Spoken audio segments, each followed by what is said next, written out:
Вы слушаете урок русского языка. شما در حال شنیدن درس زبان روسی هستید. Здравствуйте. روزتون بخیر.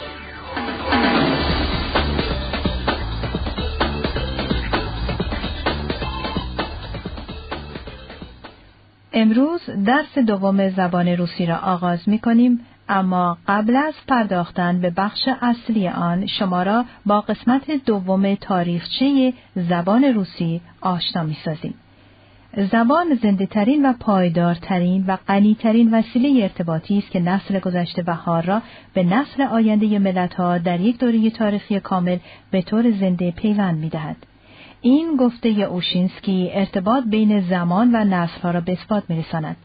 از قدیم الایام در روس باستان توجه و احترام خاصی به کتابت می‌شد. کتاب‌های زیادی نوشته می‌شدند و حتی به طور حسودانه از آنها مراقبت می‌کردند. در صومعه‌ها قوانین سرسختانه‌ای در رابطه با دریافت کتاب و پس دادن آن به کتابخانه برقرار بود. آنقدر برای کتاب احترام قائل بودند که اگر شخصی کتابی را می‌گرفت و بر نمی‌گرداند، مجازات سختی در انتظارش بود. تا قبل از گرویدن روسیه به مسیحیت در سال 988 در روس باستان افرادی بودند که به زبان اسلاوی باستانی تسلط داشتند و از الفبای سیریلیک برای اسناد دولتی و دیگر نوشته‌ها استفاده می‌کردند. یافته‌های باستانشناسی گواه این امر است. اما همانا گرویدن به مسیحیت لحظه تاریخی آغاز رواج کتابت در روس باستان شد.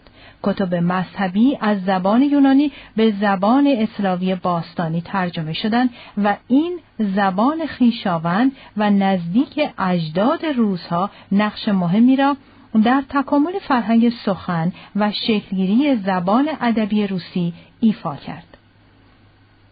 باید گفت به این ترتیب کتب زیادی نوشته شدند و وقت آن فرا رسیده بود که زبان نیز تکامل یابد. زبان کلیسای اسلاوی هرچی بیشتر با زبان عامیانه مخلوط میشد. در قرن 17 در کنار لهجه کلیسایی که محافل عالی جامعه به آن تکلم میکرد، لهجه ساده‌تر مسکویی به رسمیت شناخته شد. موازین الزامی نوشتاری ضعیف‌تر شد. در سال 1675 تزار الکسی میخائیلویچ فرمانی را صادر کرد و اجازه داد هر کس هر طور که تلفظ می‌کند و با توجه به شهری که زندگی می‌کند بنویسد. در این دوره زبان واحد ادبی نوشتاری که دارای سیستم خاصی باشد ایجاد نشد، اما زمینه را برای تکامل زبان ایجاد کرد. در عصر حکومت پتر اول تمام عرصه‌های زندگی کشور دچار تغییرات فاحشی شدند که نمی‌توانست بر سرنوشت زبان بی تأثیر باشد. زبان کلیسای اسلاوی قاطعانه از زبان عامیانه جدا شد. اصلاحات الفبایی که به فرمان و با شرکت مستقیم پتر اول انجام شد، نقش مهمی در این عرصه ایفا کرد. پتر اول از زبان رسمی و کاری سادگی و دقیق بودن اصلاحات را طلب نمود. همزمان با اجرای چنین اصلاحات زبانی، پتر اول مراقبت زیادی از میراث تاریخی میکرد. از اسناد تاریخی مشخص است که در کتابخانه شخصی تزار دست‌نوشته‌های روس باستان نگهداری میشدند که بعد از مرگ وی به کتابخانه آکادمی علوم سنت پیترزبورگ منتقل شدند.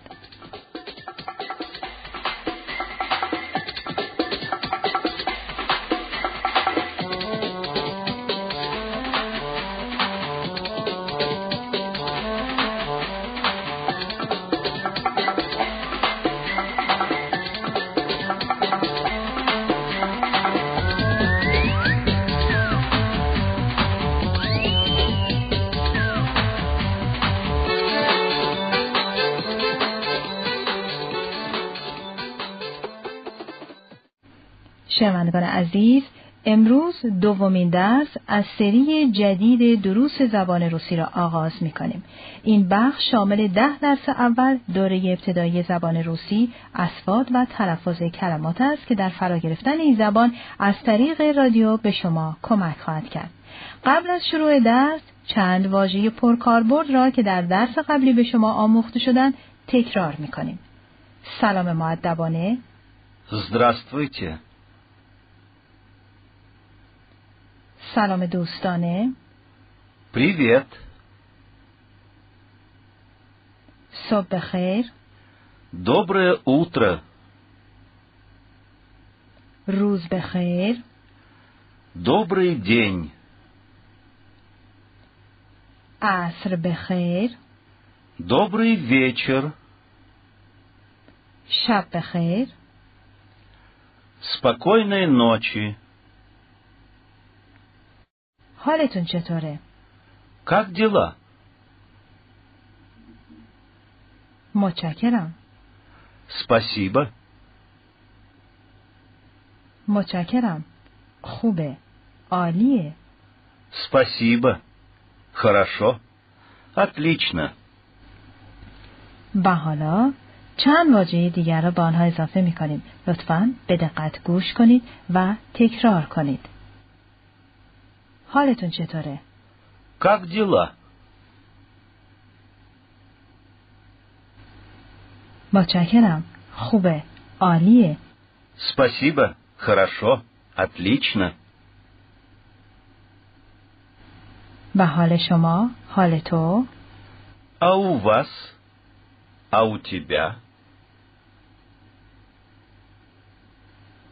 تعریفی نداره. Неважно. ای بد نیست. Так себе.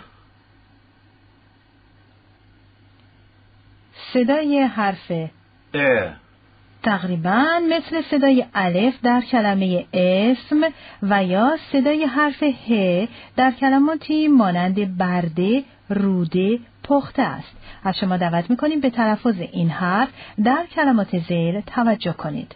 Это. این. Эхо. پژواک. حرف И. مانند صدای حرف ای در کلمات فارسی بیم و سیم میماند. از شما دعوت میکنیم به تلفظ این حرف در این کلمات توجه کنید. Спасибо. Отлично. حرف К. تقریبا نزدیک به حرف کی فارسی در کلمات کار و کتاب است. به تلفظ این حرف در کلمات زیر توجه فرمایید. Карта. نقشه. Комната. اتاق. و حالا به تلفظ این جملات به دقت گوش کنید. Это дорога. Там дом. این جاده است. خانه آنجاست. Это комната. Тут окно. Там карта и бумага. این اتاق است. پنجره اینجاست. نقشه و کاغذ آنجاست. Это мама и папа. А это брат. Утром мама и папа дома. این مامان و باباست. و این برادر است. صبح مامان و بابا خانه هستند.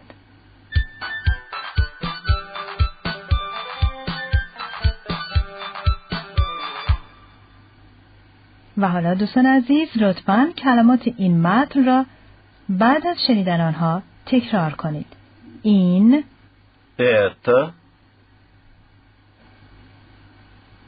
جاده، راه. Дорога. اتاق. Комната. پنجره. Окно. نقشه. Карта. کاغذ. Бумага. صبح. Утром. و. И. اما، ولی. А. آری، بله. Да.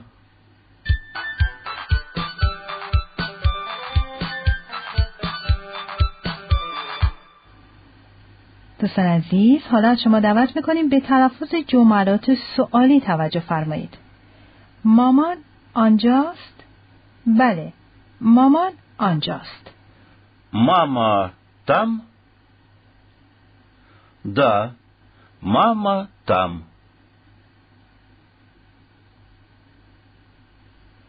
بابا خانه است؟ بله، بابا خانه است. Папа дома. Да, папа дома.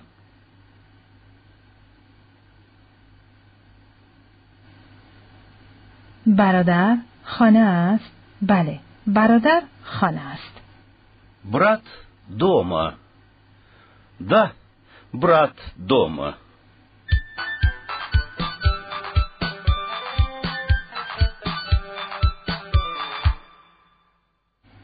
شنوندگان گرامی، در زبان روسی کلمات 1، 2، 3 و چند هجایی وجود دارند. غالبا تعداد هجاهای کلمه وابسته است به حروف صدادار، یعنی کلمه هر قدر حرف صدادار داشته باشد به همان اندازه هجا دارد.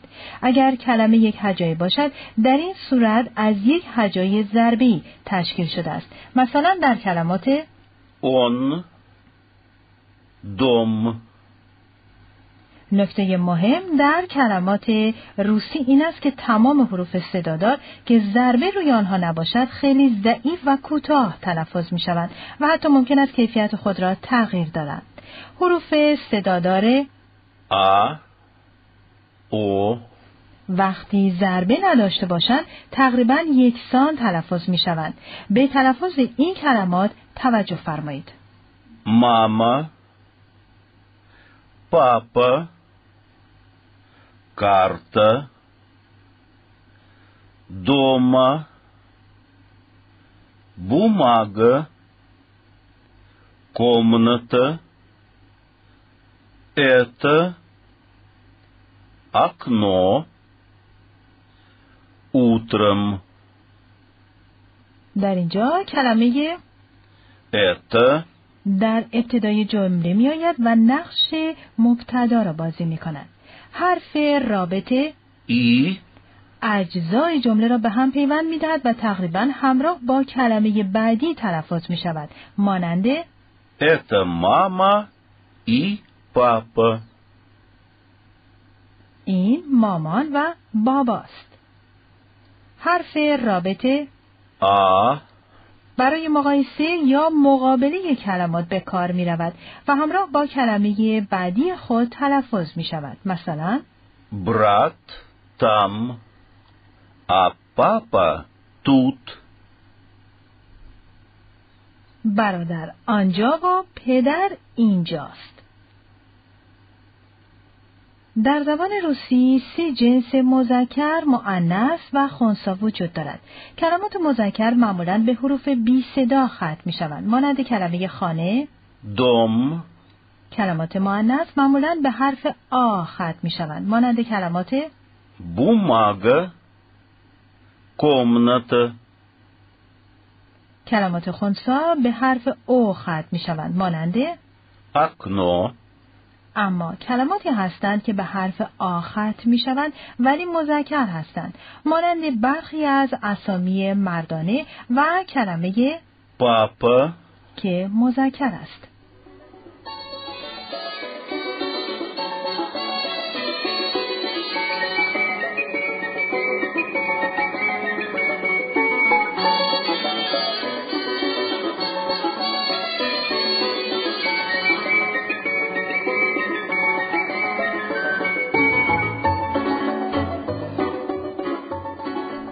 دوستان عزیز، قبل از پایان درس دوم یک بار دیگر کلمات پرکاربرد و کلمات جدید این درس را تکرار می‌کنیم. خواهشمندیم شما این کلمات را گوش کرده و تکرار کنید. حالتون چطوره؟ как дела? متشکرم. خوبه. عالیه. Спасибо. Хорошо. Отлично. حال شما؟ حال تو؟ А у вас? А у тебя? تعریفی نداره. Неважно. ای بد نیست. Так себе. و حالا کلمات زیرا نیز بعد از شنیدن تکرار کنید. این Это جاده، راه، дорога, اتاق، комната, پنجره، окно, نقشه، карта, کاغذ، бумага, صبح، утром و и اما، ولی، а, آری، بله. да. Эх, шоу, как бы завтра еще.